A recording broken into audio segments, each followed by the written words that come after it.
Porque o objetivo desse livro é trazer questões para a gente fazer essa contextualização, né?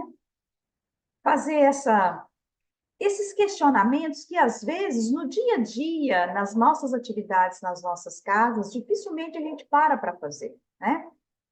E é interessante que essa segunda parte do livro do Elias, ele vai tratar, o título é A Obra, o título dessa segunda parte, ou seja, a obra em si, aquilo que Kardec se debruçou sobre e compôs, né? A todo o trabalho que Kardec desenvolveu no período que ele esteve, né, à frente de toda essa organização da doutrina espírita. Então, nesse período aí, que ele conseguiu produzir, essa parte agora que nós vamos estudar, vai tratar propriamente, diretamente, de cada parte, né, que ele trouxe, dos termos, dos assuntos, dos questionamentos que ele fez e trouxe na sua obra em si, né? A gente, no primeiro momento, nós estávamos vendo mais o contexto histórico, né? E agora nós vamos voltar mais para a própria produção, né, literária, né, trazida pelos espíritos e por Kardec. Então, nós estamos, assim, entrando agora nesse terreno, tá? E esse capítulo 8, né, não é 9, é 8, tá? Foi um erro lá, porque, inclusive, acho que no livro está repetido, 2 capítulos 9, então está errado. É o capítulo 8, os termos e seu contexto. E aí eu queria começar assim, lendo bem tranquilamente, para a gente ir conversando sobre, né? E a partir daí nós vamos colocando as questões, a partir do momento que a gente for, né, criando as dúvidas, ou que vocês quiserem interagir também, nós temos as nossas questões para serem colocadas. E quem mais tiver alguma questão também para trazer, eu espero que tenham questões. Já adiantando, eu já vou falar para vocês que o nosso encontro da semana que vem vai ser com o autor, né, o Elias. Nós vamos fazer aquele bate-papo com o autor, tá? Porque nós fechamos a primeira parte e não fizemos esse bate-papo. Seria hoje. Mas como hoje ele está fazendo um trabalho, está dando nesse momento um estudo para um outro grupo, né, que já estava marcado há muito tempo, ele não teve como fazer hoje. Nós deixamos para a semana que vem. Então, nós já vamos levantando os nossos questionamentos, as nossas perguntas, para fazer esse bate-papo bem legal com o autor na semana que vem, tá bom? E aí eu queria saber quem está com o computador que poderia ler para nós. Capítulo 8, os termos e o seu contexto. O maior equívoco que podemos cometer ao estudar a obra kardeciana é buscar nela uma verdade estática, pronta, acabada, no estilo da verdade absoluta e atemporal da filosofia de Platão. Por mais que esse conceito fosse ainda vigente na época de Kardec, ele mesmo já entrevia para o espiritismo uma verdade dinâmica, em constante atualização. Tanto que faz 10 anos depois da publicação de sua primeira obra doutrinária, ele próprio apresenta na Revista Espírita novos desdobramentos do seu conteúdo, impossíveis de serem imaginados em 1857. Ao comentar questionamentos feitos por um leitor em torno de um interessante caso de magnetização de um espírito por outros espíritos, publicado na edição de junho daquele ano, ele faz um comentário importante para os fins deste estudo. O Livro dos Espíritos não é um tratado completo dos espiritismos. Não faz senão colocar-lhe as bases e os pontos fundamentais, que devem se desenvolver sucessivamente pelo estudo e pela observação.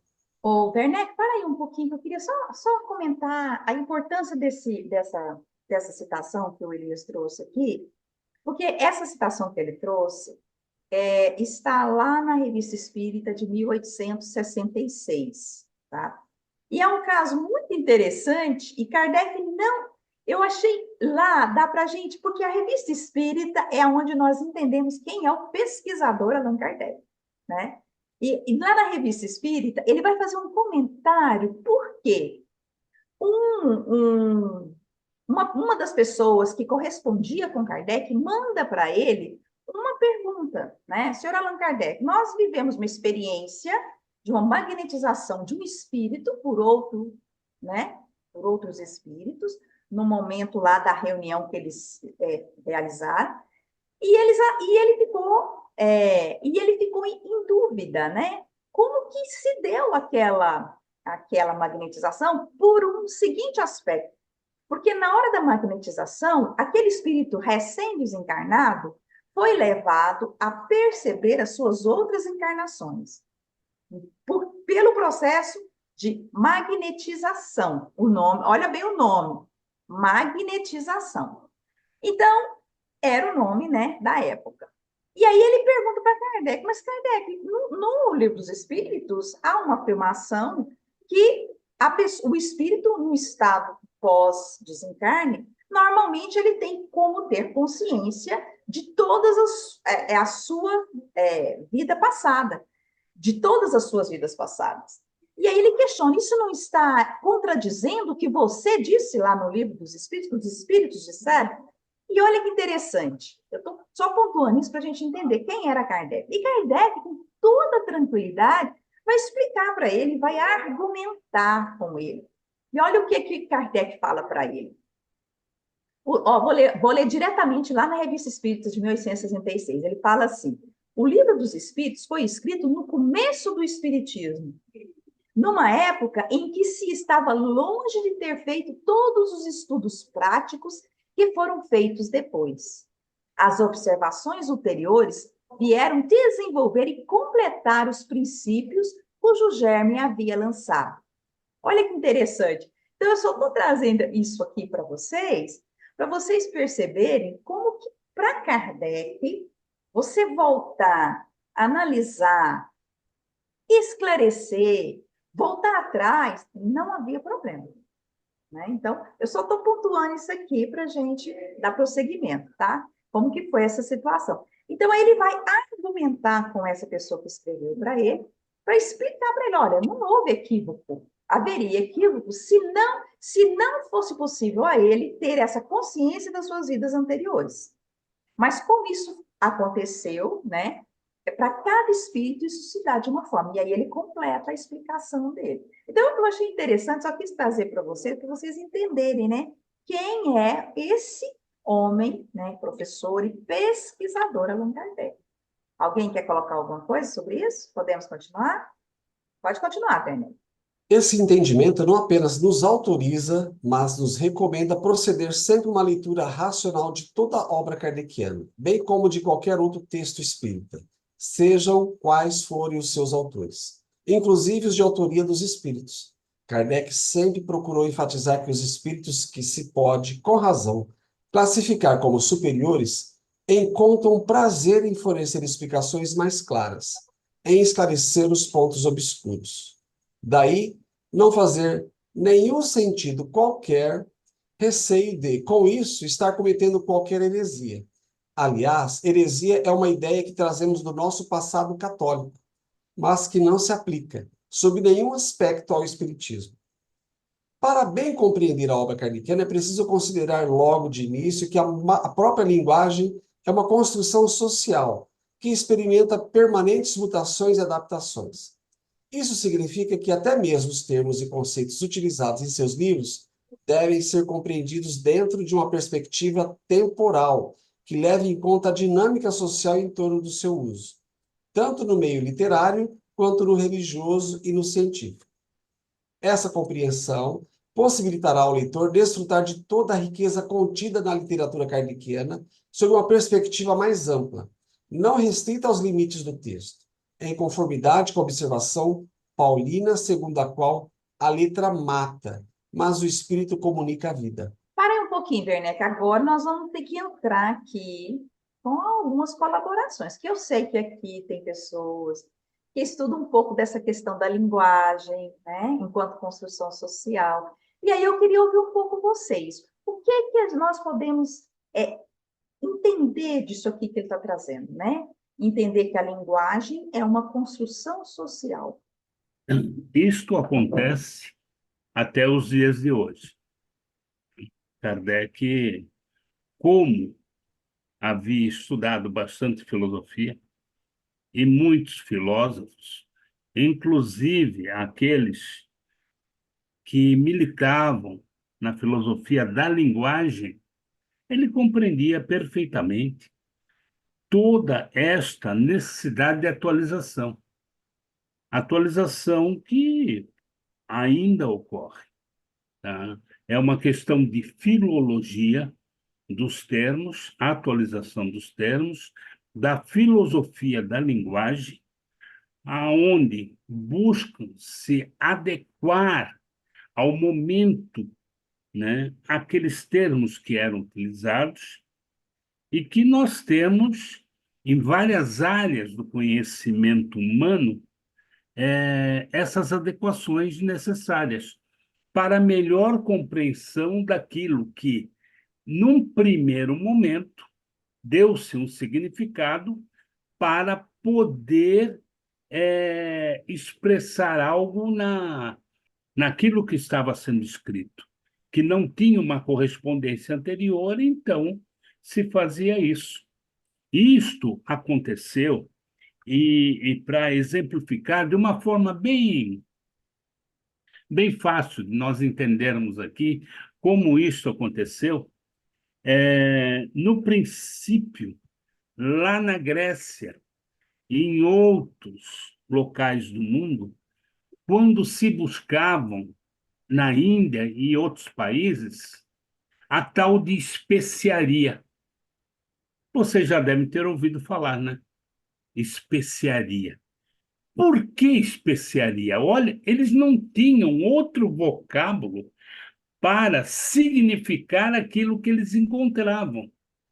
Então, eles encontravam uma noz moscada, um outro produto, Cravo. o cravo, chamar um cravo da Índia, tá? Enfim, diversos, né? Diversos. E dava um nome de especiaria, tá? E foi assim durante. Agora que eu entendi, agora você me esclareceu, porque quando eu era criança, essa palavra especiaria, buscar especiaria, eu preciso de você, porque para eu já estudando história, essa palavra especiaria não tinha o menor sentido para mim. Vem de espécie, é espécie de alguma coisa. Mas Agora eles entendi. precisavam dizer: eu fui buscar especiarias.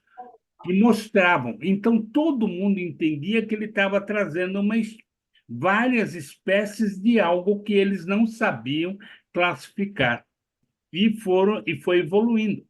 Os nomes foram sendo dados, até chegar no momento deles entenderem que aquelas especiarias chamavam-se condimentos.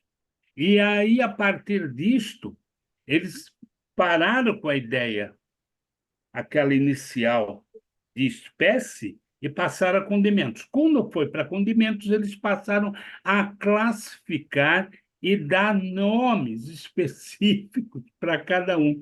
Hoje existem milhares em todos os lugares do mundo, mas que no momento não eram apropriado. Olha, não era apropriado, eles não conseguiam definir.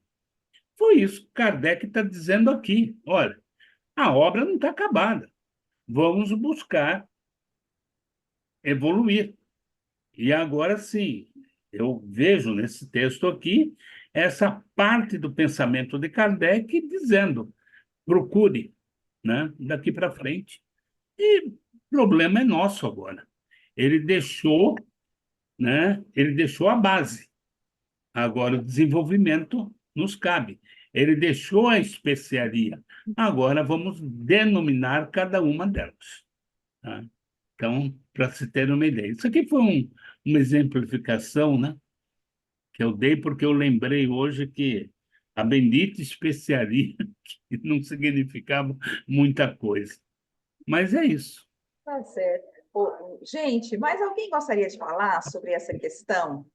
Que ele fala dessa linguagem como construção social. Então, ficou claro que para o que o Elias está trazendo aqui nesse pedaço é justamente esse questionamento, de forma bem clara que o Vicente trouxe. Ele exemplificou, deu um exemplo concreto, para que a gente pudesse entender que a nossa linguagem ela vai sendo construída e desconstruída. É um processo constante, né? Uma palavra que faz sentido em uma determinada época, em outra ela perde completamente o sentido. Outros valores, outros sentidos vão sendo atribuídos a ela. Oi, Clélia, por favor. Claro. Boa noite a todos, desculpe me atraso. Então, eu vejo assim também que o Kardec, ele deixou hipótese, quer dizer que poderia vir outros, hoje a gente tem a psicologia, que já tem, né? Que já ajuda muito o entendimento, a sociologia vai servindo também de instrumento e vai orientando no campo também dos ensino cardiano também. Bem lembrado, Clélia. Ciências, né, que não existiam naquela época estruturadas Isso, e que isso agora é, chegaram trazendo novos termos, novos conceitos, né, que não estão sendo agregados ao longo do isso tempo na nossa forma, né, é, de falar e de e são, entender. e são instrumentos mesmo que ajudam muito até a entender. Pode continuar, Werneck. Pedagogo, criterioso que era, ao elaborar o Livro dos Espíritos, Kardec começa por estabelecer detalhadamente os principais conceitos que formarão a coluna mestre de sua obra. E como esses conceitos serão traduzidos em palavras e expressões. Ele sabe que sem conceitos claros não se faz ciência e age como um cientista que deseja delimitar claramente o seu objeto do estudo. É assim que, para ser mais específico, ele propõe os termos espírita e espiritismo, visando estabelecer a diferença em relação ao espiritualismo. Quem quer que acredite haver em si alguma coisa mais do que matéria é espiritualista. Não se segue daí, porém, que creia na existência dos espíritos ou em suas comunicações com o mundo visível. Em vez das palavras espiritual, espiritualismo, empregamos para indicar a crença a que vimos referir-nos os termos espírita e espiritismo. Para aí, agora nós vamos ter que parar. Isso aqui é importante, gente. Vamos parar aqui um pouquinho, vamos fazer uma pausa, pausa para conversar. Então, olha que interessante. Isso aqui, Kardec traz lá na introdução do Livro dos Espíritos, né? E aí, olha que interessante. Quando ele fala do espiritualismo, que na época já existiam, ele já sabia que as pessoas, quem entendia que, que existia uma vida após esse mundo material, era espiritualista. Quem entendia que não existia só a matéria, que algo existia, né? O que nos caracteriza enquanto espíritas? Para vocês? Primeiro, a comunicação com os espíritos. O espiritualista, nem todos estão nisso. Por exemplo, os católicos são espiritualistas, eles acreditam em espíritos, mas que não há comunicação. Eu entendo isso, né? Talvez eu esteja equivocado.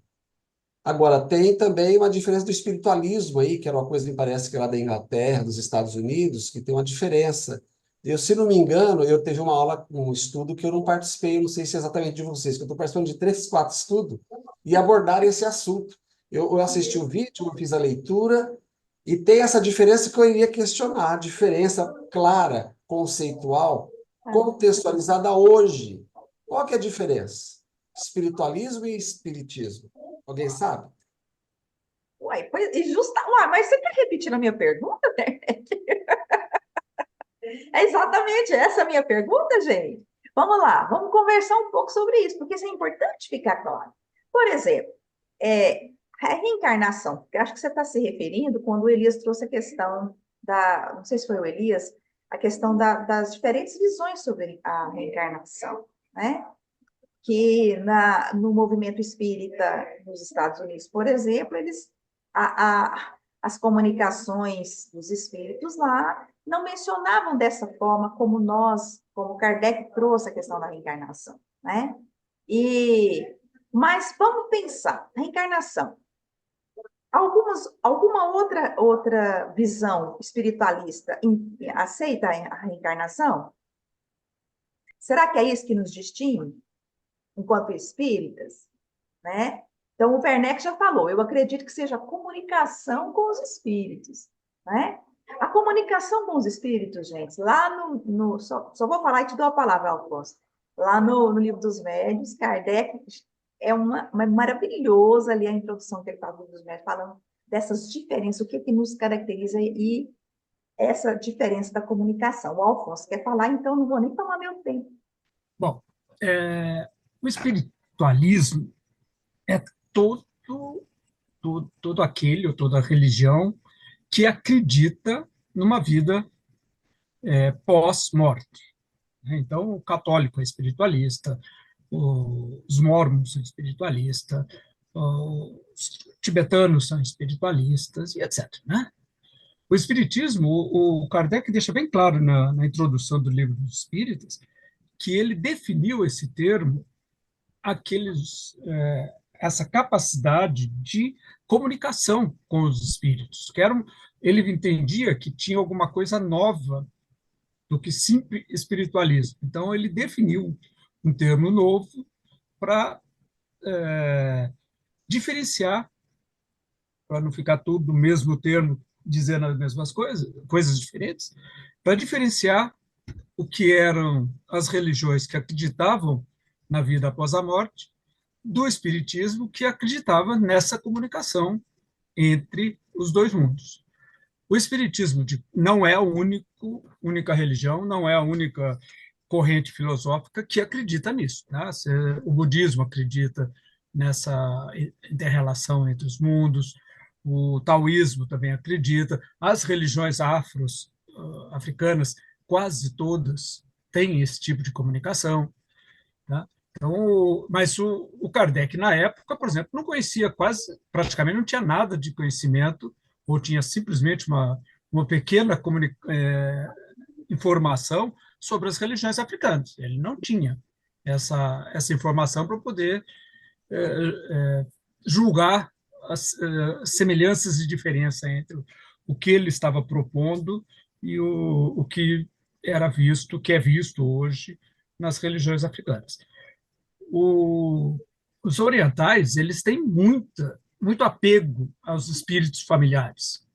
Certo? Eles têm um rito sobre os espíritos. Por exemplo, o japonês ele faz uma cerimônia de 39 dias após a morte, que é justamente o período que o espírito se liberou do que no espiritismo nós chamamos de perturbação, para entrar no convívio consciente com os espíritos familiares a qual ele está ligado.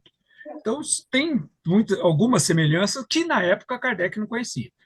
E aí ele queria diferenciar o espiritismo das demais religiões que acreditam na vida após a morte, que acreditam na alma imortal e etc., mas não acreditam na reencarnação, principalmente, que é um dos pontos fortes do espiritismo, é a reencarnação e consequência desse momento, né? As consequências que a reencarnação traz à vida futura, à vida presente, às passadas, das passadas e para as futuras. Então, esse é um ponto muito forte do espiritismo. E ele queria diferenciar essa ideia, essa filosofia, das demais filosofias religiosas que acreditam no espírito como continuação da alma da Terra. Também em relação às práticas, né, que o espiritualista usa cromoterapia, terapia com pedras, uma série de práticas alternativas, digamos assim, né, que está em desuso, mas a homeopatia, várias coisas que eles utilizam, que muitas o espiritismo dessas práticas não... são orientais, né, Bebete? Se você Sim. for ver, são práticas hindus ou Sim. do Extremo Oriente, ou da Índia Mas do Extremo Oriente. que o espiritismo não adota, mas o espiritualismo de maneira mais ampla, né? Vamos lá, o Werneck pode continuar lendo. Como se depreende claramente do texto, o critério de distinção era crer na existência dos espíritos e em suas comunicações com o mundo visível. Como não se constituía em uma religião dogmática, o espiritismo contava entre seus adeptos homens de todas as crenças e que nem por isso renunciaram às suas convicções, católicos fervorosos que praticam todos os deveres do seu culto, protestantes de todas as seitas, israelitas, muçulmanos e até budistas e brahmanistas. Ao estabelecer-se no Brasil, entretanto, verifica-se uma mudança nesses termos, sob o argumento de distinguir o espiritismo da espiritualidade africana, já existente no Brasil, e que, por identificar-se com seus princípios, também se afirmava espírita, passou-se a fazer uso do termo espiritismo kardecista, como uma forma de distinguir-se da religião dos escravos. Agora para aí, Werneck. Você já tinha ouvido o termo espírita kardecista? Em que situação? E se você já havia pensado no contexto, né, desse termo espírita kardecista? Pode falar, Werneck. Não, querida, pode falar. Eu só Não, eu eu, na verdade, sempre uso esse termo kardecista para justamente diferenciar, porque você fala que é espírita, as pessoas já fazem, já tem uma visão assim, nossa, é macumbeira, faz despacho, faz não sei o quê, principalmente no meio que eu vivo, que são evangélicos, né? Então, assim, eu sempre uso esse termo justamente para dizer, não, eu sou kardecista. Interessante, né? Você vê que para Kardec não fazia sentido, né? A pessoa, se ele souber, quer dizer, como será que ele olha para nós e fala, gente, eles estão falando que o espírita kardecista, meu Deus, será que esse povo não entendeu? Vamos lá, Bebete. Não, a dúvida é o seguinte: nós estamos Ah, lendo um Werneck. livro, estamos lendo a Bebete, desculpe. É que Não, tem pode Bebete falar, que é pode igual. falar, pode É coisa continuar, depois, rápida. é. Nós estamos estudando o livro do Elias, correto? Uhum.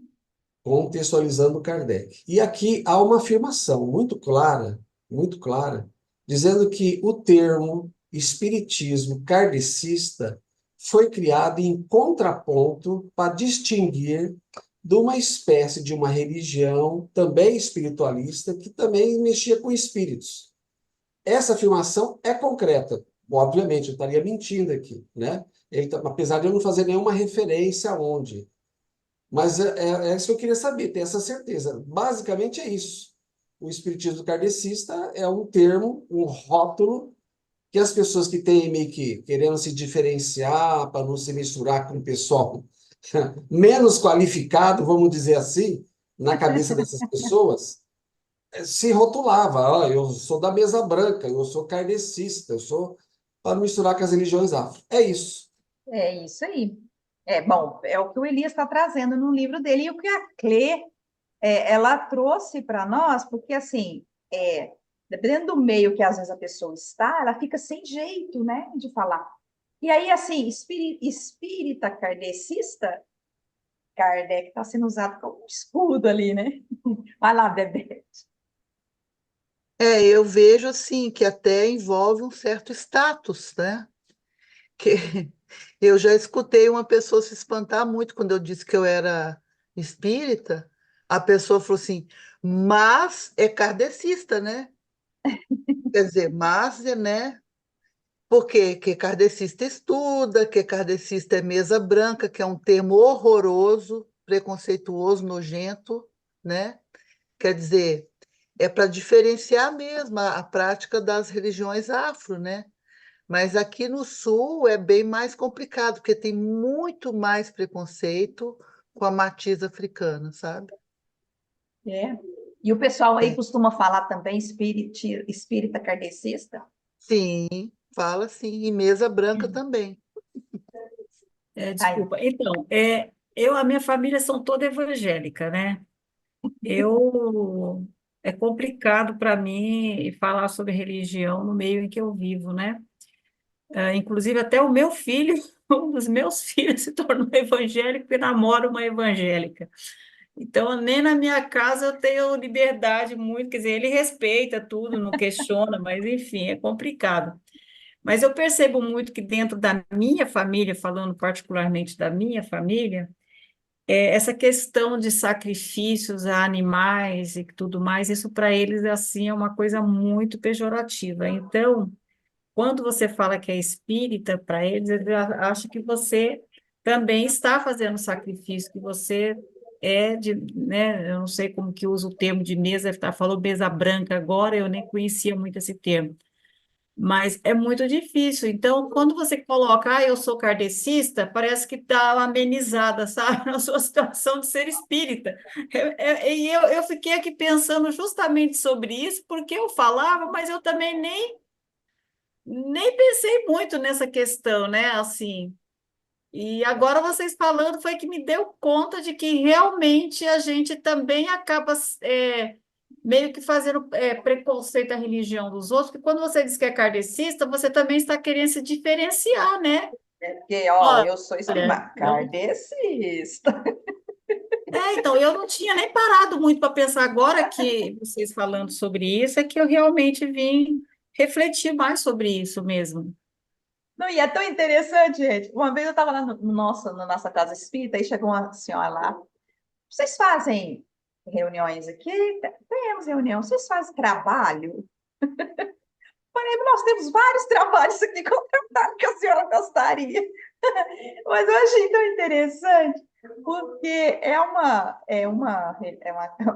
casa de periferia, então, assim, cercada de igreja em tudo quanto é esquina, igreja protestante, evangélica. Então, vocês imaginam o tamanho do preconceito. E há uma propaganda muito pejorativa, muito maciça dos pastores contra os espíritos. E ali eles colocam tudo no mesmo saco ali. Eles não importam se há kardecista, para eles tudo é do demônio.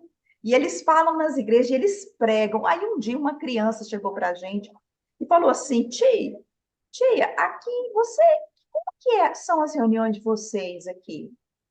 Aí eu falei, por quê? Porque o pastor estava falando mal. E eu achei ruim, porque ele não conhece. Por que ele falou que vocês fazem maldade aqui? Então, assim, a situação realmente, eu concordo com a Clê, que é delicada, é complexa. Agora, é importante que a gente tenha essa consciência, né, Clê? Olha, igual você falou, agora que está caindo na minha ficha, que a gente fala para se defender, e é até meio discriminativo, né? Com as outras religiões também, que tem essa matriz, né?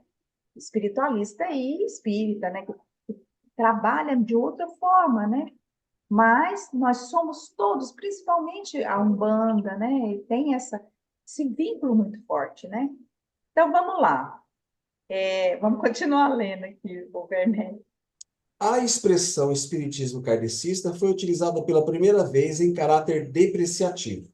Foi adotada por um espírito que havia sido sacerdote católico e que criticava os puristas, que se mantinham fiéis aos princípios de Allan Kardec.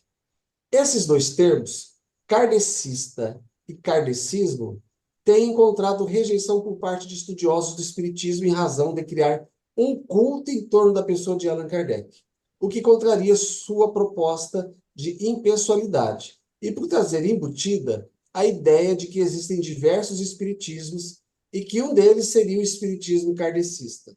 Ocorre que a rejeição dos estudiosos não possui o condão de mudar o curso da história, e nem o modo como a sociedade lida com a construção de novos termos, conceitos e significados. Assim, há muitos termos que fazem parte da linguagem cotidiana dos próprios espíritas, que os utilizam até mesmo com intenção pejorativa, como a referir-se aos espíritas chiquistas, divaldistas, rostanguistas, ou os autodenominados espíritas progressistas. Essas expressões, quer falar sobre isso? Tá grifado? Termina aí esse parágrafo todo. Pode terminar, que a Andréia quer falar. Ok. Essas expressões evidenciam a diversidade de pensamento e visões, um conflito de ideias dentro do próprio movimento espírita, um divisionismo que fragmenta em vez de fortalecer, varas soltas em vez de um feixe consistente, visões fragmentadas e até divergentes sob certos aspectos, mas que poderiam estar atadas pelos fios invisíveis do diálogo e da solidariedade. Agora pode parar que a Andréia levantou a mão? Por favor, Andréia, seu comentário. Boa noite. Não, Boa eu só ia noite. comentar o seguinte, que infelizmente nós precisamos de conceitos, né? E de nomenclaturas para diferenciar, não que, na minha opinião, tá? É claro que a gente sabe, né, de todo o preconceito que existe com o espiritismo, né, com as religiões de origem, né, africanas. Eu já fui em várias reuniões da Umbanda e eu acho assim fantástico, né? Principalmente pelo respeito e pela ligação que eles têm com a natureza. Mas eu assim eu me sinto mais à vontade nas reuniões espíritas. Não por preconceito, mas eu tenho em mim algo assim, muito receio de não ter controle sobre mim mesma. E na minha percepção, né, na Umbanda, os médiuns, eles têm um controle menor, né, durante o processo mediúnico. Então, assim, para mim, quando as pessoas usam o termo espiritismo kardecista, que a gente sabe que talvez não seja o mais adequado, né, umbandista, o outro, seria muitas vezes para diferenciar, porque a gente sabe que existem diferenças, né, nos conceitos. A base é uma só, né, o contato com espíritos, que na Umbanda, que é a que eu conheço, também existe, né? Mas muitas diferenças existem também entre essas várias linhas, né, de espiritualidade. Então, assim, não seria também uma forma de se diferenciar, independente do conceito hoje ter um tom pejorativo, ou de, né, ter sido criado com essa questão da própria defesa, ou mesmo de um certo preconceito, mas a gente não teria que ter algo que diferenciasse o que realmente não é idêntico, por mais que seja semelhante? Elas são muito semelhantes, os divaldistas e os chiquistas, se a gente pode colocar esse rótulo neles. Mas são todos semelhantes aos rotanguistas, que eu não sei se eu posso afirmar isso também. Você pode talvez ter um pessoal que é seguidor de Jean-Baptiste Rustin, ali, naquilo que ele entendia, naquela forma de interpretar, mas boa parte dos, se eu posso rotulá-los também de chiquistas e divaldistas, tem um pouco desses rostanguistas, mas não assumem, não sabem, não entendem, porque não estudaram. Em outras palavras, podemos identificar dentro desse grupo, se eu posso afirmar também isso, muito mais voltados para o dogmatismo, o misticismo, a questão religiosa, dessas outras pessoas que são, vamos dizer, mais voltadas para o espiritismo de estudo e compreensão. Eu, por exemplo, um dia num grupo aí de estudo, eu nem sei se alguém estava junto, eu peguei e fiz a seguinte afirmação: eu me considero um espírita Eu que lembro, tem. você falou alguma coisa mesmo. Então, justo que não tem nada com religião, entendeu? Que eu sei que existe o plano espiritual, eu sei que existe uma divindade tão enorme que é inalcançável tentar entender, e o ser humano, de alguma forma, como uma espécie de satisfação, ou meio que na obrigatoriedade de atender essa divindade, cria uma série de rituais, e aí você pode colocar um monte delas em tudo quanto é religião, como se isso fosse contribuir e ajudar para se aproximar mais disso. Isso está na cultura humana, né? Nós somos místicos por natureza. Lá na pré-história, a gente fazia alguns rituais, eles foram se aprimorando, dependendo da região do mundo, vai se fazendo outras coisas, acende vela, repete palavras, né? Faz dancinha, e você está me entendendo? Isso é uma coisa que eu acredito que está muito mais voltada para a religião, e no Espiritismo tem isso também. E só para Uhum. resgatar, para finalizar, lá no início, eu tive a oportunidade de assistir um podcast, onde se falava que o Espiritismo, quando chegou no Brasil, ele tomou esse contorno mais dogmático, religioso, místico, porque aqui já existia toda uma cultura rica nesse sentido, tanto dos africanos quanto dos indígenas. E aí houve essa miscelânea com o catolicismo em cima, brigando, tendo que ser religião oficial, e aí foi se misturando, foi se moldando. Nós temos o espiritismo que é rico, que de alguma forma ele atende as pessoas dessa forma de se satisfazer e de tentar compreender o mundo espiritual, mas eu acho que ele é manco, porque ele não se aprofunda, ele não se estuda, limita as pessoas, divide elas, e eu acho que a gente só supera isso com o estudo, com conhecimento, sem preconceitos, em todas as áreas. Estou tentando buscar o termo aqui, mas me fugiu, me ajuda, gente. Espírita laico, lembrei. Like. Eu posso falar? Sim, Arlene, pois não. Boa noite a todos e todas. Desculpa aí o atraso. Eu fico às vezes pensando, eu também não tenho respostas, não, tá? Só Também vou, não, só vou também estava colocar aqui uma questão pensando. aqui.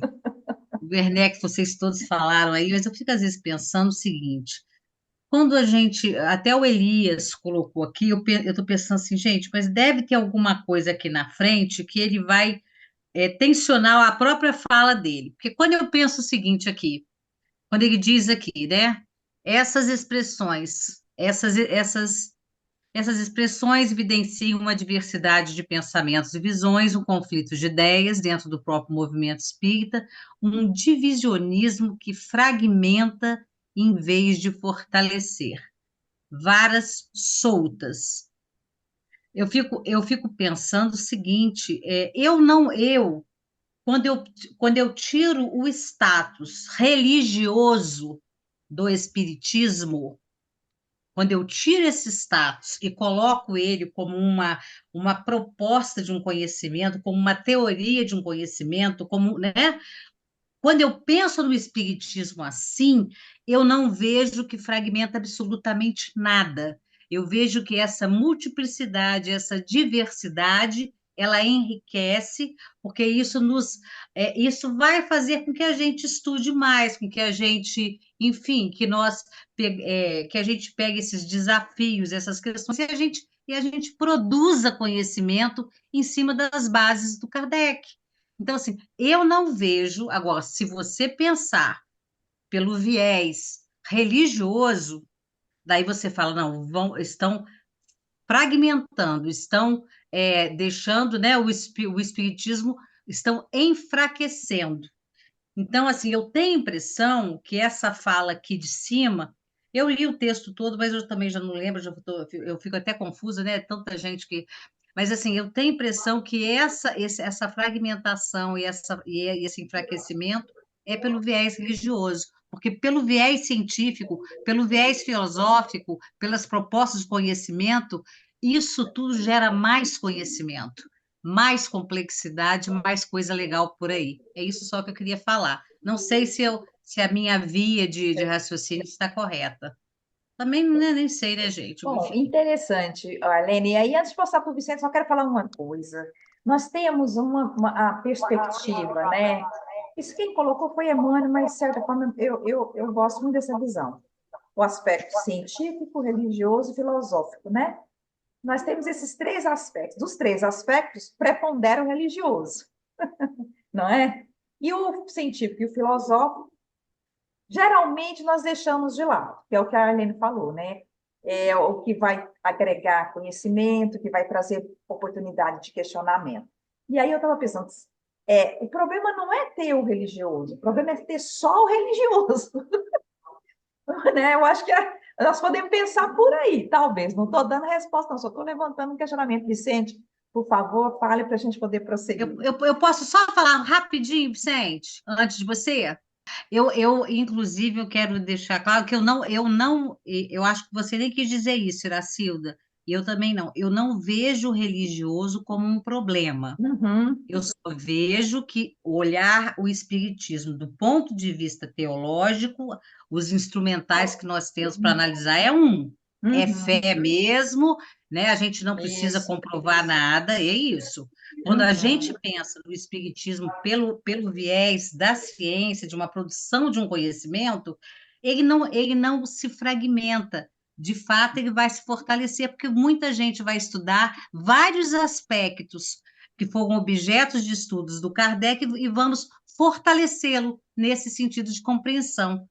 Então, eu comecei num centro de Umbanda, que eu fui levada assim, em missão de socorro, e quando chegou lá, bateu em mim um caboclo perguntador da moléstia, e eu queria saber tudo, por que isso, por que aquilo, mas isso aqui não tem a ver com isso, e fiquei numa confusão e me encaminharam para o estudo. Foi onde eu caí no centro kardecista, porque realmente ali não era meu lugar. Não porque eu não goste, eu até gosto muito, acho lindo, assim, o tambor me emociona, toda a história mitológica, eu piro com aquilo, faz parte da minha dança, tudo, mas em termos da religião em si, eu não consegui, né? Eu tinha muitas questões. Mas, enfim, eu penso também que essa coisa dos chiquistas, divaldistas, haroldistas, são coisas de fundamentalistas, né? Que ficam incensando e endeusando o médium e trazendo essa coisa da religiosidade, que para mim também não tem problema, e não teria nenhum se não implicasse nos atavismos da religião, principalmente a católica, que eu conheço mais, que imprime a culpa, que imprime a condição das relações, o determinismo, coisas que para mim não dá, sabe? Mas de vez em quando a gente também escorrega numa prece, numa coisa que a gente faz esse contato com esse Deus hegemônico aí, né? Hegemônico não, é diferente. O Deus com a característica de humano, né, que a gente acha que ele às vezes tem. Obrigada, Mas é Bebê. isso. Tá bom. Obrigada. Obrigada pelas suas considerações. E vamos pensando, gente. O Vicente, depois a Clélia, a Maria Clélia, para a gente poder dar prosseguimento. Obrigado. Para ilustrar, né, a Bebete falou agora em fundamentalista, diversas denominações. Existe um estudo mundial já de algum tempo, e ele está vigente. O Brasil é o país que mais gosta de nomenclatura no mundo. No mundo. Pegue o globo terrestre. O Brasil é o país que mais gosta de nomenclatura. Para nós, tudo tem que ter nomenclatura. Para quem estuda design, que busca essas situações, eu tenho o meu genro que faz isso, e ele até confirmou. Tudo no Brasil tem que ter nomenclatura. Tudo. Então, essas diferenciações pode ser fundamentalismo, mas às vezes não é. É só porque a pessoa gosta de ter aqui uma nomenclatura. Comecem a perceber isto. Vocês vão ver que é verdade. Mas naquela que nós estávamos lendo ali em cima, que a Arlene comentou, tem uma situação interessante, mas que poderiam estar atadas pelos fios invisíveis do diálogo e da solidariedade. Mas por que que não existe isso? Aí vem a questão de poder. Você Bem não lembrado. tem diálogo quando você releva a questão de poder. Por isso, não existe um processo dialógico, de diálogo, de troca de ideias entre todos esses segmentos que se apresentam. Os progressistas com os reacionários, né? Enfim, podia haver, já que é uma doutrina, podia haver diálogo. Já que nós Tá? temos muito mais coisas que nos aproximam do que nos diferencia, né? Por que que nós não É. conseguimos conversar sobre, né? E eu vi em outras instituições esse processo de diálogo se aprimorou com o tempo, Uhum. mas no espiritismo não. Existe um embate assim aguerrido, sabe, em relação ao poder. Fica difícil nós chegarmos a um consenso, sabe? Porque não se faz uma reunião aí. Agora, quando que vai ser lá da... Não, eu sei de um. Vai ter um lá em Porto Rico, que eu sei. Isso, de Porto Rico. Uhum. Perfeito. Veja se isso tem aceitação aqui no Brasil. Eles combatem, e eu ouvi durante anos críticas a esse movimento. Como é que a gente pode chegar a um consenso? Está aqui, ó. Tá? O Elias coloca aqui perfeitamente. Obrigado, era isso. Obrigada, Vicente. Maria Clélia, por favor, para a gente poder continuar. Só vou contar para vocês um fato. Conte. Uma amiga minha foi, o mês de março, foi para a França e foi visitar o túmulo do Kardec. Quando ela chegou lá, ela se decepcionou, porque tinha muitas flores, mas também tinha muita vela acesa. Aconteceu o mesmo comigo, Maria Clélia. Eu fui para lá e vi realmente isso. Isso é verdade? É É, verdade. tirou. Inclusive, tem um baita de um cartaz dizendo que não é para fazer isso, mas eles continuam fazendo. Kardec falhou, Velas, tadinho. flores, pedidos, orações. É É, incrível. pedido de orações, vela Ai, gente, acesa. muito bom. Essa foi ótima. Ele Bom, mesmo não está reclamando de nada, ele não manda mensagem nenhuma reclamando. bom, vamos lá, vamos continuar lendo, por favor, Werneck, para a gente adiantar aqui nosso estudo. Em um passo seguinte, Kardec procura especificar o uso do termo alma, que remonta a Aristóteles, e ainda era bastante utilizado no século XIX. Faz então a distinção entre alma, o ser material e individual que nós reside e que sobrevive ao corpo, e espírito, que é o princípio inteligente do universo. Ocorre que o termo alma, além de ter sido gradativamente abandonado pela comunidade científica e filosófica, tem caído em desuso até mesmo no meio espírita, que tem preferido o espírito encarnado, ou simplesmente espírito. No meio científico, fala-se hoje em consciência, em um sentido bastante próximo daquele proposto por Aristóteles sobre o termo alma, e que se refere a uma consciência que tanto pode ser corpórea quanto extracorpórea, como faz Amit Goswami. Por mais que não exista ainda um consenso, é interessante não ignorar os novos termos e formas de uso que vão surgindo, e, tanto quanto possível, incorporá-los ao discurso espírita, o que pode lhe dar força e sustentação no diálogo com a sociedade. Interessante essa frase aí, ó, quando a gente lembra das colocações do Vicente sobre a questão da filologia, né? Ainda que não existe um consenso, é interessante não ignorar os novos termos e formas de uso. Olha que interessante isso aqui. Então, assim, pode ser que não tenha um consenso, mas se os termos estão surgindo, se está havendo uma mudança na forma de falar, por quê? Porque a nossa forma de se comunicar, a nossa linguagem, está sendo estruturada no contexto social que nós vivemos. E isso vai moldando a forma como nós vamos interagindo, entendendo e nos adaptando a esse contexto, né? Que é importante não esquecer disso aqui.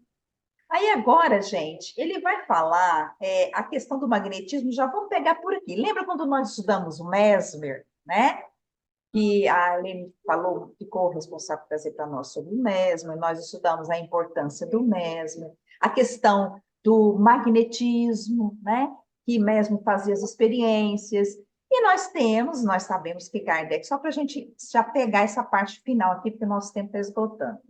Kardec, ele participava durante muito tempo ele participou, antes mesmo de estruturar, né, a doutrina espírita, ele participou dessas experiências que eram feitas pelos vitalistas lá na França, né? E era o pessoal mais ligado a essa questão do magnetismo, dessa questão dos princípios vitais, dos fluidos vitais. Então, tem toda uma história aqui. Kardec foi contemporâneo praticamente, né, de Mesmer. Mesmer foi um pouco antes, mas Kardec ainda conviveu um pouco com essa questão aqui, né? Aí, vamos ler a partir daqui. Até mesmo a prática do magnetismo se diversificou e pode ser encontrada hoje sob variadas modalidades, como, por exemplo, o reiki e a hipnose clínica, que têm sido desconsiderados pelo meio espírita oficial. Portanto, há que se ler a obra de Kardec levando-se em conta que estamos diante de conceitos que foram sendo reformulados ao longo do tempo, ou abandonados, sendo que novos termos estão surgindo, substituindo os antigos, que precisam ser devidamente contextualizados. Parei um pouquinho, Werner, agora eu vou trazer minha outra pergunta, né? E o passe magnético? Houve um avanço nessa questão, ou a gente ainda está lá no Mesmer do século XVIII, né? Nas experiências que eram feitas com o magnetismo e tudo, e ainda usamos o termo magnetismo. Ó, eu tive a oportunidade, vou falar bem rapidamente aqui, porque eu não domino muito bem o assunto. Cheguei até a adquirir o livro, mas tinha uma amiga minha onde eu trabalho em projeto social, ela queria muito, eu acabei passando para frente. Mas eu tive a oportunidade de participar de um seminário onde estava presente uma pessoa muito conhecida nesse meio do passe magnético, que mora lá no Rio Grande do Norte. Tem até uma casa que fazem trabalhos nesse sentido lá. Ele dá curso, tem vários livros escritos nessa área. Alguém sabe, hein? Pode citar o nome dele? Jacob Mello. Exatamente, ele estava presente lá. E lá eu vi o passe magnético sendo realizado, na verdade, a forma, o procedimento de você impor as mãos e fazer movimentos. Eles dão termos do chakra na perna, um monte de coisa. Bom, eu me perdi num seminário. Fiquei lá tentando ver aquele negócio, bom, eu precisava meio incrédulo, será que é isso mesmo? Não. E aí, depois com os estudos, tentando ler de tudo, esse é o problema, que você vai dando tiro para tudo quanto é lado, eu vi algumas afirmações dizendo que algumas coisas de Mesmer estava meio que ultrapassado, desatualizado, tal. Aí eu, sabe, eu preciso aprender mais. Então a minha intervenção aqui é nesse sentido, que apesar de eu ter essa experiência, eu ainda coloco um pezinho atrás, apesar de acreditar que o Reiki dá uma grande contribuição, e eu sei que no sistema público de saúde, o SUS aceita isso. Conheci um posto de saúde em São Paulo, na administração do Haddad, que tem várias coisas alternativas, Reiki, color terapia, yoga, nossa, um monte de coisa. E estava lá o Reiki. O SUS acredita que, de alguma forma, é uma alternativa a gente cuidar da saúde da pessoa. Mas a questão do magnético, alguém levantou a mão? Parece que eu tinha visto alguém levantando a mão, não, né? Por que que nós gostamos tanto do termo magnético, será?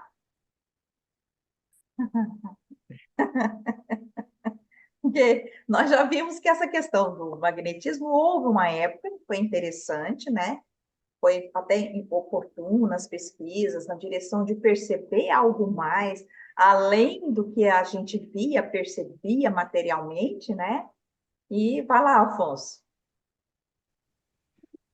O termo magnetismo vem do próprio Kardec, ele utiliza esse termo, Isso. apesar dele não incentivar que se fizesse propriamente o magnetismo, que ele considerava a necessidade de estudo anatômico, etc., para poder trabalhar com magnetismo era necessário.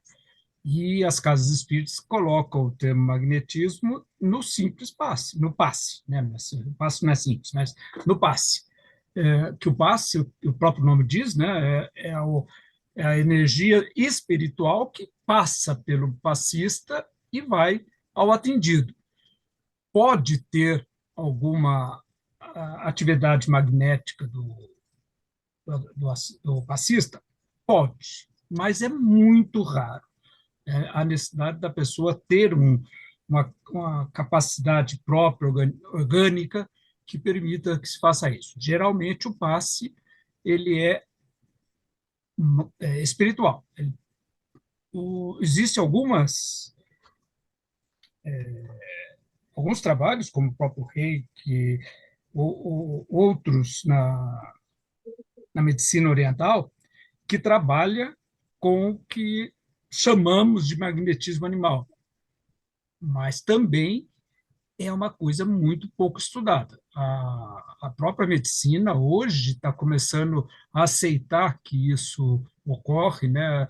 A partir do momento que se aceita a epigenética, ou seja, o comportamento genético pode ser modificado pelo meio onde ele se realiza, a partir daí, então, você começa a pensar na possibilidade de utilização de outros tipos de energia que a medicina até pouco tempo atrás não aceitava, né? Era tudo curandeirismo. Mas hoje a gente já tem vários médicos trabalhando nesse sentido. Agora, magnetismo mesmo é muito pouco que se realiza em magnetismo. E A gente seria pega os magnetismo, hein, Alfonso? Aí, magnetismo, Alfonso, tem assim, é muito interessante, né? Eu gosto quando o Kardec analisa, quando ele fala dos médiums que tem esse magnetismo, né, dos médiums, porque o que é o magnetismo? Eu entendo assim, né? penso muito, já usando a palavra que você usou, né? Essa energia, essa doação de energia material que você pode realizar. Nem todo médium assim que pode fazer isso, né?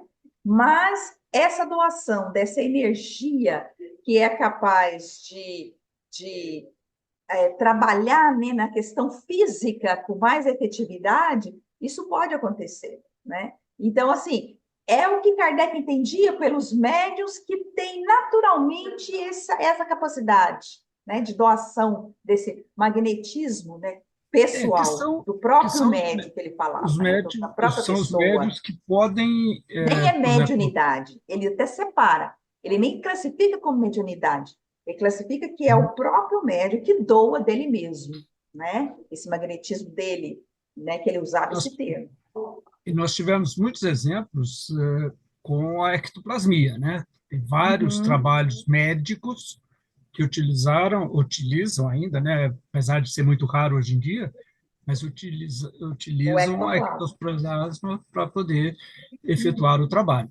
Hoje é Uhum. muito raro, porque são muito raros os médiums com capacidade de transmissão de ectoplasma.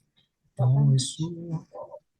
Uhum. Bom, Agora, o passe, ele tem uma transmissão de energia. Mas a gente tem um conceito errado de que o pensamento é energia. Pensamento não é energia. Pensamento ele é mais rápido que a luz.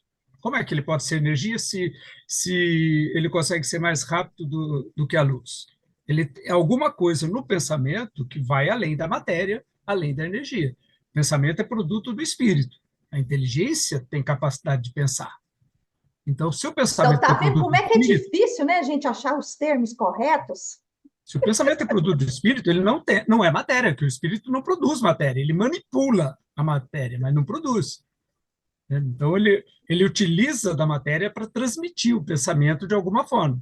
Uhum. Mas falar que o Bem pensamento, você está lembrado. transmitindo energia mental, energia pode até transmitir energia mental, no sentido de energia elétrica, magnética, ou o que quiser que chame, mas Uhum. não energia de pensamento.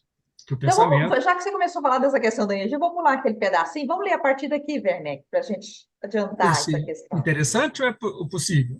É Por isso. interessante.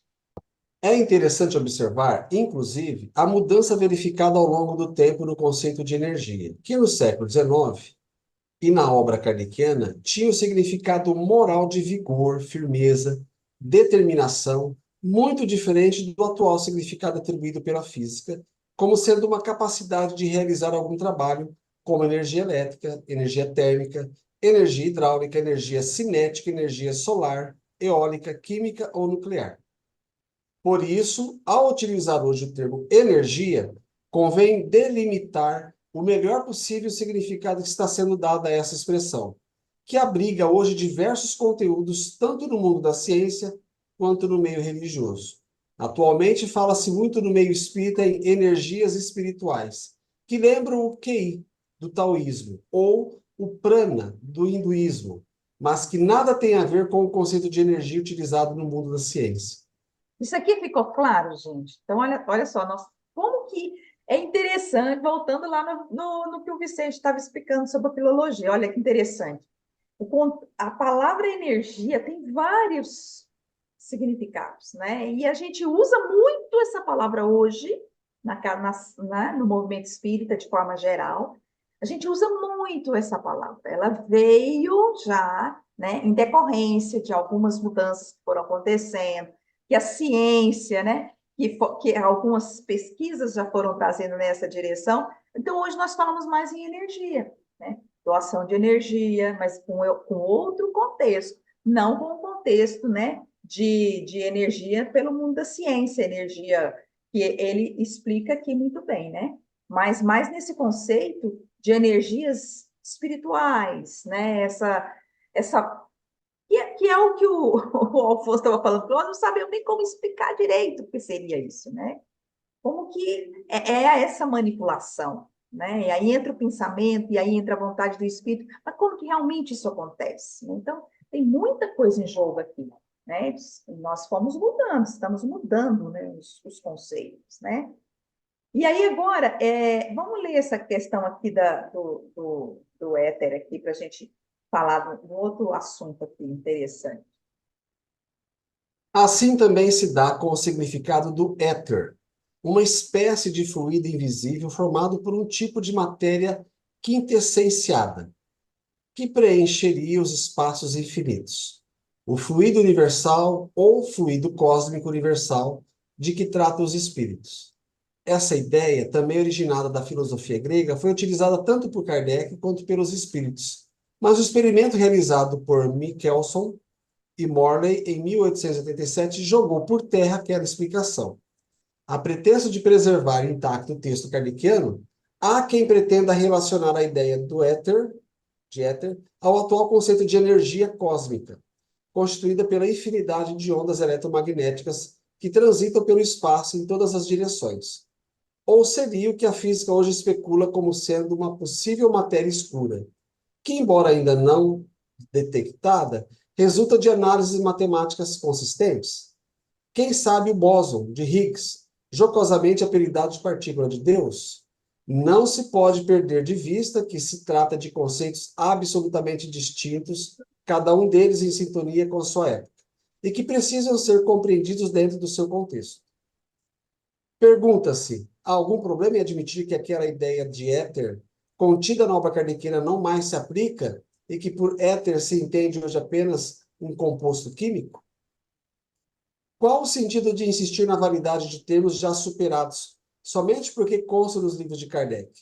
Nos grupos de estudos espíritas, não seria mais interessante, diante de termos como éter, magnetismo, fluido magnético, fluido vital, fluido universal, ou mesmo fluido, explicar cuidadosamente o significado de cada termo dentro do contexto em que se foi utilizado, na obra kardeciana, e as inovações de significado que têm surgido dentro daquela linha de pensamento?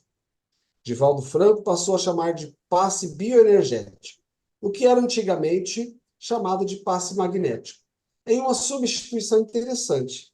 Há instituições espíritas que usam passe espiritual, ou simplesmente passe.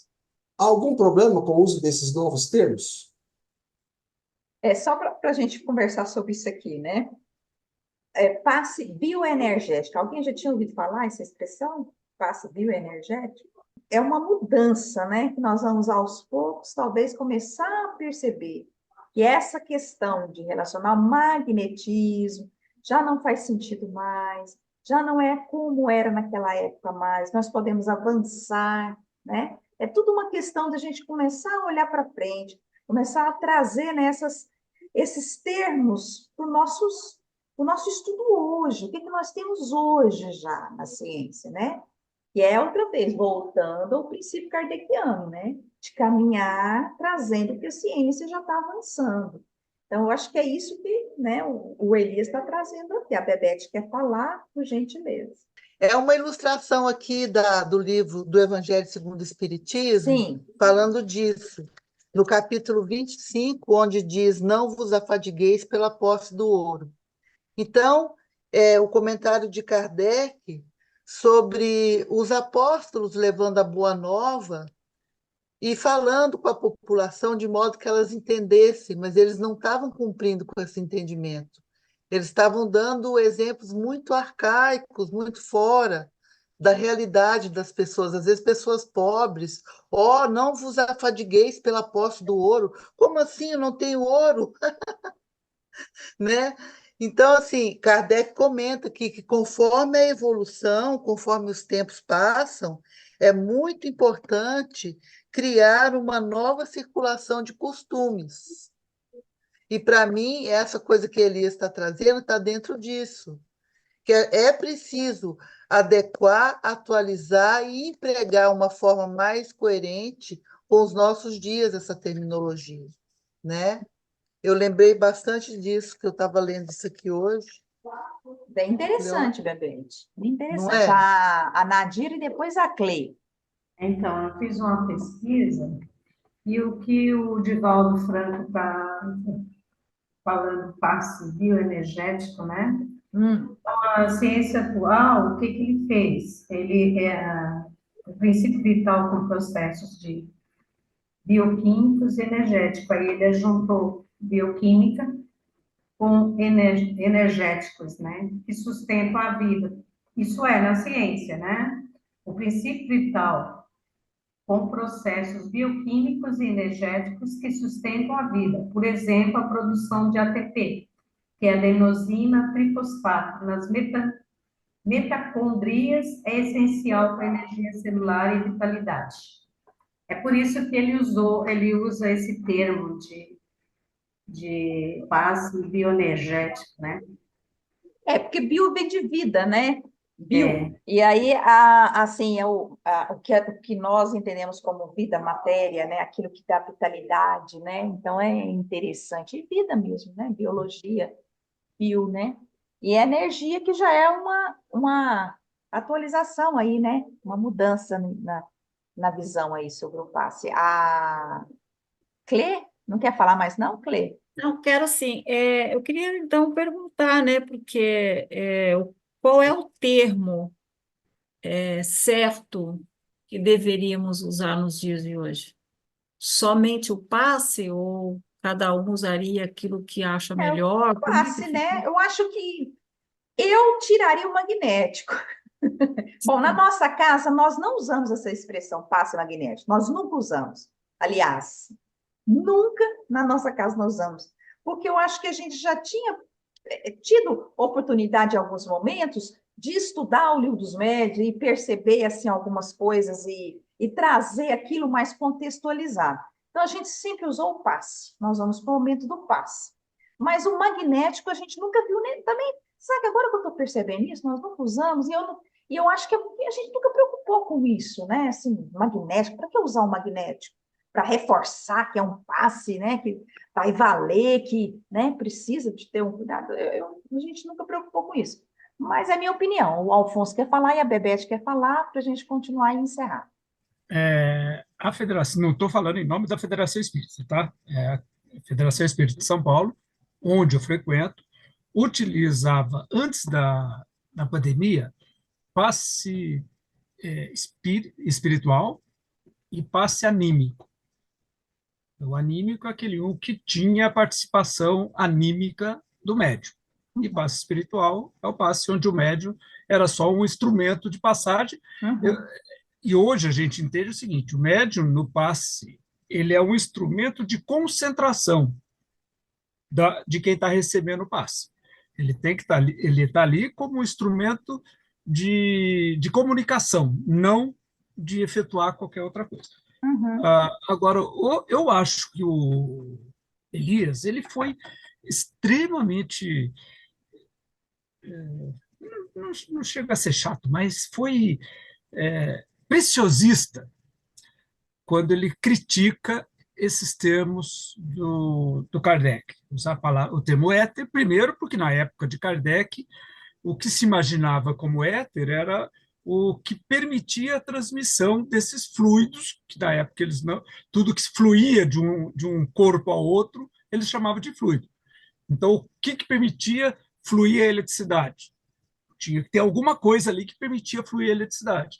O que permitia fluir as ondas magnéticas, porque eles observavam, a física observava que tinha um efeito magnético, e o que fluía essa onda magnética de um corpo a outro, esse fluido magnético de um corpo a outro.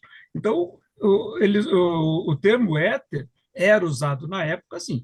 E a experiência de Michelson Morley, ele faz uma experiência tentando identificar numa situação de vácuo e numa situação sem vácuo se havia diferença do raio luminoso.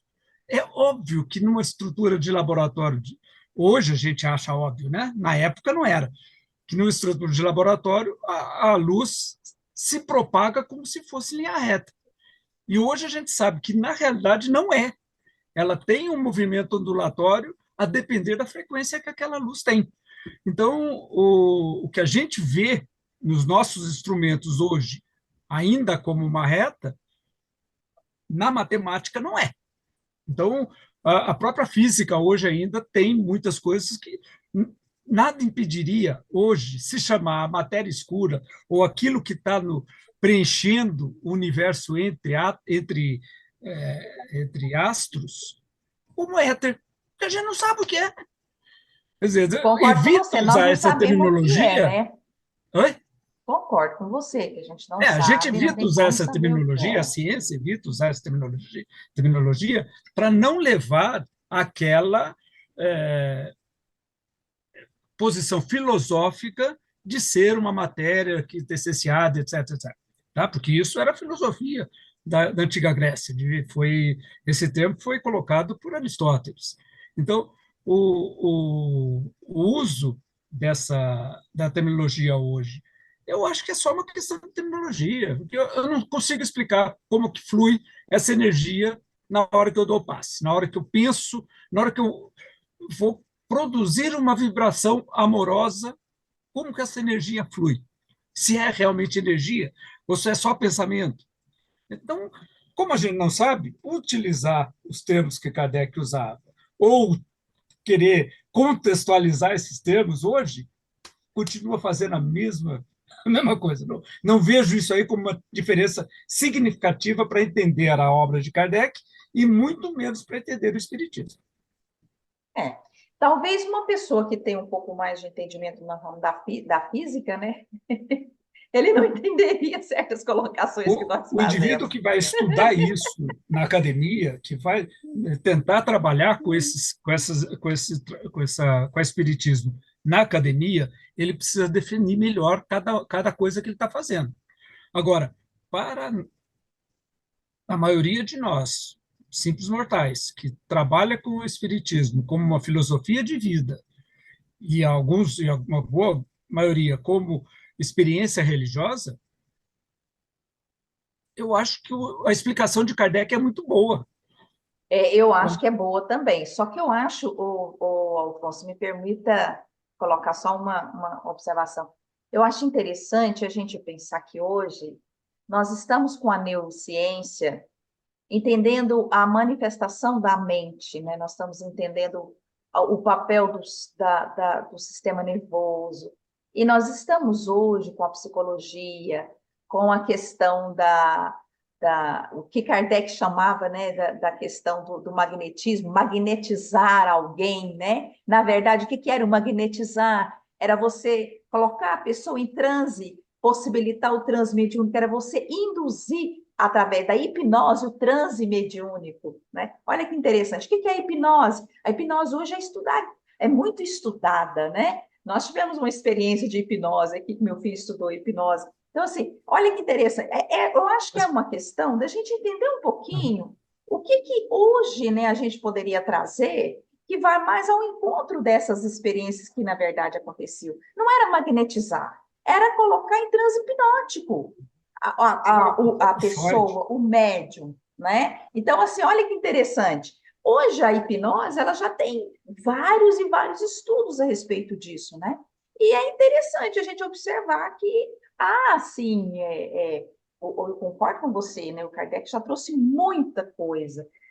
Concordo com você que a gente não perde muito se a gente estudasse mais Kardec, a gente errava menos. Só que a gente não estuda e ainda traduz de forma muito simplória para as nossas práticas o que a gente, né, poderia procurar a essência, né? Então, eu acho que é nesse sentido, assim, sabe? Agora, por exemplo, a questão da hipnose. O próprio Freud, ele começou a trabalhar com hipnose, a psicologia com hipnose. Os primeiros trabalhos que ele faz é muito voltado com a hipnose. E ele mesmo percebeu que a hipnose dependia do indivíduo que ele estava hipnotizando. Ele viu que aquilo não era uma metodologia de uso universal, porque se a pessoa se deixava hipnotizar, ele conseguia. Se a pessoa não se deixava hipnotizar, ele não conseguia. E aí o tratamento que ele estava propondo não servia para qualquer cliente. Então, ele abandonou o hipnotismo como técnica de psicologia. Depois ele Mas percebeu agora que... está com força total a hipnose. Os estudos na área da Mas tem hipnose muito de hoje, misticismo né? também nisso, né? Não, mas tem muita coisa interessante, viu, ô Vicente? Concordo com Tem, você tem. que depende da pessoa, né? Não é todo mundo que pode ser hipnotizado. Mas o que é isso, gente? É a gente entender a questão o que é a mente? Eu acho que nós vamos caminhar agora para esse estudo voltado para a mente. O que é a mente? O que é o pensamento do espírito, né? como que nós vamos entender essa manifestação da mente, do espírito quando está encarnado, do espírito quando está desencarnado, porque a coisa é tudo mente a mente. Mediunidade é o quê? É mente a mente. O processo é mente a mente, gente. Então, é isso que eu acho que a gente tem que avançar nessa. Sabe, Vicente, eu concordo com você, ou Alfonso, eu concordo com você, mas acho que nós temos que avançar nessa questão, né? Desapegar um pouco de algumas coisas e olhar lá na frente um pouco, sabe? Para a gente ampliar, ao invés de reduzir, a gente tá jogando para frente. Bebete, vamos terminar depois. Posso só falar uma coisinha? Sim, É que, senhora. na verdade, essa questão da mente, né? A ciência ainda não sabe o que que é mente, né? Conhece o cérebro, conhece, mas não sabe o que que é mente ainda. E aí eu acho que o espiritismo ele está indo além na explicação da ciência, né? Interessante. Bebete, para a É gente só um terminar. esclarecimento que a hipnose é do campo da parapsicologia, que é outra coisa, né? Que assim, uma pessoa faz um cursinho Valita, vai ser parapsicólogo. E o psicólogo tem que estudar 5, 6 anos para ter o título. Bom, aí o psicanalista também tem cursinhos de internet que diz que você sai dali Tem psicanalista, tudo, né? hoje tem de tudo, Tem viu, de gente? tudo nesse sentido, Tem infelizmente. Tem pesquisas sérias e tem pesquisas que não É, avançam, né? Então, é interessante. que atravancam, que é pior. E aí, gente, vamos ver aqui essa questão do laço fluídico. Ficou alguma dúvida nessa questão desse laço fluídico aqui? Precisamos de ler isso aqui? Olha, sobre o laço fluídico, eu achei genial a sua pergunta, que já respondeu tudo. Se é uma representação para poder identificar alguma coisa ou se é um fato em si. Então, para mim, é uma expressão que serve para identificar alguma coisa. Está ótimo. É uma representação, não tenha dúvida. Isso, como várias coisas que Kardec coloca ali, como o próprio espíritos colocam no começo. O seu vocabulário é muito fraco para tentar explicar tudo. Exatamente, Então, mas aí, o Alfonso, como que você explica a pessoa chegar na casa espírita e falar que é daquele jeitinho mesmo, que os laços fluídicos prateados e tarará, tarará. Aí uma senhora simplesinha, que estava lá, falou assim, mas você sabe o que eu fico pensando? E não, quando todo mundo, né, esses espíritos, esses laços não se misturam, não, eles não dão nó, não, quando os espíritos saem por aí assim, como é que será que é isso? Então, assim, olha, precisa ir até onde, né? Assim, a gente levar a coisa ao pé da letra e não trazer, porque a gente já avança, né, na discussão, como que a gente pode confundir as pessoas, ao invés de libertar o pensamento, a mente, a gente reduz, né? Então, essa é uma questão séria, né? E aí, só para a gente terminar aqui, eu não sei onde está o Werneck aí, não se trata de substituir os termos antigos por termos atuais. Não é só isso. Até porque um termo que entra em desuso nem sempre recebe outro em seu lugar com significado semelhante. Às vezes, a própria lógica sob a qual os antigos termos eram utilizados também cai em desuso, o que não deve ser motivo de preocupação. Com o tempo, outras lógicas e outros termos irão emergindo, e não será um novo Kardec e nem os espíritos de hoje que definirão esses novos termos e essa nova lógica de análise. Assim como a época de Kardec, o consenso científico é que fará esse trabalho, assim como a época de Kardec, hoje, né, o consenso científico é que fará esse trabalho, motivo pelo qual devem ser incentivados os congressos e os estudos aprofundados que tenham como objetivo manter em sintonia o espiritismo e a ciência, conforme a sua proposta original. Então, ele termina o texto assim. Gente, mais alguma observação, alguma colocação para a gente encerrar o nosso estudo hoje? Espero que não tenha ficado tantas dúvidas, porque eu adorei a discussão hoje, foi maravilhosa, viu, gente? Vamos nos despedir, gente. Muito obrigada. A humanidade é uma rede. Abraço, um beijo para todos. É verdade. Boa noite, uma boa semana para todos. Boa noite. Boa semana. Boa noite. Até amanhã.